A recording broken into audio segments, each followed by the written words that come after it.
LPG దెబ్బ పరిశ్రమలకు తగిలింది. విశాఖ ఉక్కు ఇండస్ట్రీని గ్యాస్ సమస్యలు చుట్టుముడుతున్నాయి. డిమాండ్ సప్లై మధ్య వ్యత్యాసం ఉత్పత్తిని ప్రభావితం చేస్తుందని ఆందోళన పెరుగుతోంది. ఇక ప్రత్యామ్నాయ ఏర్పాట్లను చేయడంలో యాజమాన్యం వైఫల్యం చెందిందని కార్మిక సంఘాలు ఆరోపిస్తున్నాయి. ఫలితంగా సమస్య తీవ్రత పెరుగుతోంది. ఊహించిందే జరిగింది. కమర్షియల్ గ్యాస్ సంక్షోభం పరిశ్రమల్ని తాకింది. విశాఖ స్టీల్ ప్లాంట్ ఎక్కువ ప్రభావితమవుతుందనే అంచనాలున్నాయి. ఉక్కు తయారీ అవసరాల కోసం రోజు 12 నుంచి 18 టన్నుల లిక్విడ్ పెట్రోలియం గ్యాస్ వినియోగిస్తుంది ఆర్ఐఎన్ఎల్. స్టీల్ ప్లాంట్కు అవసరమైన ఎల్పీజీని ఇండియన్ ఆయిల్ కార్పొరేషన్ సరఫరా చేస్తోంది. గృహ అవసరాలు తీర్చిన తర్వాతే కమర్షియల్, ఇండస్ట్రియల్ సరఫరాపై దృష్టి సారించాలని కేంద్ర ప్రభుత్వం నిర్దేశించింది. ఈ ఆదేశాలకు అనుగుణంగా గత 10 రోజులుగా గ్యాస్ సరఫరాను ఐఓసీ విడతల వారీగా పంపిణీ చేస్తోంది. ఆ కారణంగా ఉత్పత్తి ప్రభావితమయ్యే దిశగా పరిణామాలు మారుతున్నాయని కార్మిక సంఘాలు ఆందోళన వ్యక్తం చేస్తున్నాయి. స్టీల్ మెల్టింగ్ షాప్లో తయారైన స్టీల్ను కంటిన్యూస్ కాస్టింగ్ బ్లూమ్స్ కింద కట్ చేయడానికి ఎల్పీజీనే కీలకం. ఇతర వర్క్షాపులు, కీలక విభాగాల నిర్వహణలోనూ గ్యాస్ వినియోగం ప్రధానం. బ్లూమ్స్ గుట్టలు గుట్టలుగా పేరుకుపోతుండగా వాటి నుంచి వైర్ రాడ్స్ తయారు చేసే వ్యవస్థ గ్యాస్ కొరత కారణంగా ప్రభావానికి గురైంది. ఫలితంగా బయట వర్క్షాపులకు పంపించాల్సి రావడంతో అదనపు భారం తప్పడం లేదు.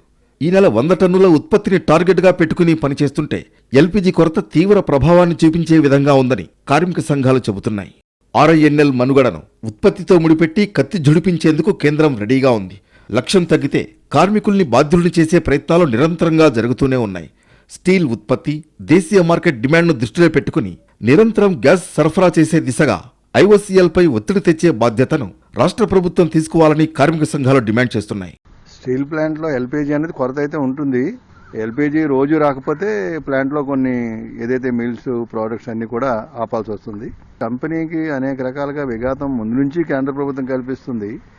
అందులో భాగంగా ఈరోజు ఎల్పీజీ ఇప్పుడు ఇరాన్, ఇజ్రాయిల్, అమెరికా ఇవన్నీ యుద్ధం అంతా కూడా వచ్చిన తర్వాత ప్రధానంగా మన భారతదేశంలో పరిశ్రమల మీద ఎక్కువ పడుతుంది. అందులో విశాఖపట్నం స్టీల్ ప్లాంట్ అనేది కొంచెం ప్రయారిటీతో ఉన్నటువంటి కంపెనీ. ఈ కంపెనీకి కావాల్సినటువంటి సదుపాయాల్ని ఇవ్వాల్సిన బాధ్యత వారికి ఉంది. రాష్ట్ర ప్రభుత్వం కూడా కేంద్రం మీద ఒత్తిడి తీసుకొచ్చి ఇండస్ట్రియల్ యాక్షన్లో ఎటువంటి ఇబ్బంది లేకుండా చేయాలి. విశాఖ ఉక్కు పరిశ్రమ కేవలం స్టీల్ ఒకటే తయారు చేయదు. అనేక బై ప్రొడక్ట్స్ ఇక్కడి నుంచి ఉత్పత్తి అవుతున్నాయి. కోవిడ్ సమయంలో మెడికల్ ఆక్సిజన్ సప్లై చేసిన ఆర్ఐఎన్ఎల్ రైతులకు తన వంతు సహకారాన్ని అందిస్తోంది. ఇక్కడ ఎరువులు, విద్యుత్ ప్లాంట్ల ద్వారా ఇతర అవసరాలను తీర్చే వ్యవస్థలు నడుస్తున్నాయి. వాస్తవానికి గ్యాస్ కొరత సహా ఎటువంటి విపత్కర పరిస్థితులు వచ్చినా ప్లాంట్ నిర్వహణకు ఇబ్బందులు లేకుండా ఉండేలా ఆర్ఐఎన్ఎల్ డిజైన్ అయింది. అయితే ఆర్థిక సంస్కరణల పేరు చెప్పి కీలక విభాగాలను మూసివేయడం వల్లే ఇప్పుడు సంక్షోభంలో పడాల్సిన పరిస్థితులు ఏర్పడ్డాయని చెబుతున్నారు. ఒకవైపు ప్రత్యామ్నాయ మార్గాలు మూసుకుపోవడం, ఐఓసీఎల్ సప్లై చేసే గ్యాస్కు బ్రేకులు పడుతూ ఉండడంతో ప్లాంట్పై పడే ప్రభావాన్ని అంచనా వేసుకుంటున్నాయి కార్మిక సంఘాలు. ఖచ్చితంగా 6 రోజుల వరకు మాత్రమే ఎల్పీజీ నిల్వలు స్టీల్ ప్లాంట్ దగ్గర ఉన్నాయి.